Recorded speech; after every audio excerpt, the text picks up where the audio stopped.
At the start of the year, UK hospitals were struggling with COVID, and the then Prime Minister Boris Johnson was confirming his attendance at a party in the garden of 10 Downing Street. Mr. Speaker, I want to apologise. By the end of January, the newspapers were alleging more parties inside Downing Street and in other government buildings.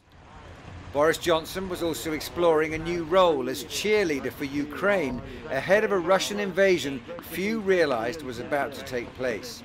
In March, the Metropolitan Police announced that 20 fixed penalty notices were to be issued as part of the Downing Street party inquiry, but no names or places were mentioned. By April, Russia's attack on Ukraine had hit gas supplies. The UK price cap jumped by 54%, and the Bank of England officially warned of a coming energy crisis. By now, a fourth COVID vaccination was underway for certain age groups.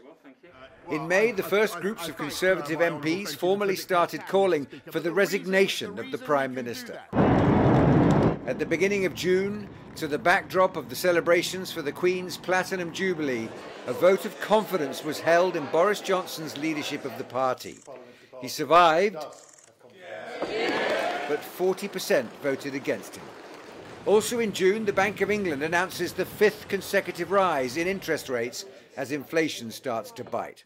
What do we want? And rail and transport unions announce the first days of strikes on the railways and in the ports.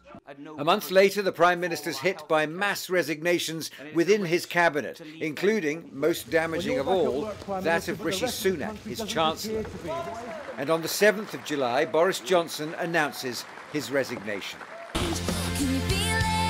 The ensuing leadership competition is drawn out and exhaustive before narrowing down to two candidates: former Chancellor Rishi Sunak and Foreign Secretary Liz Truss. And one of them had all these fantastic ideas about how to rebuild and re-energise the economy, going for growth.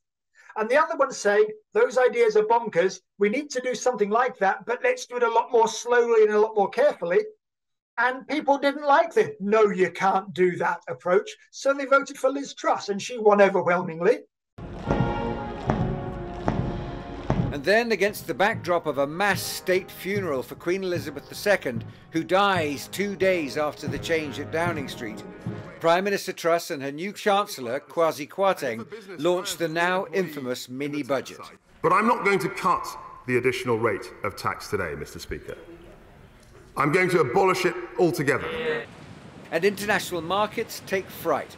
The economy nosedives, and within 7 weeks, Rishi Sunak replaces Truss as Prime Minister.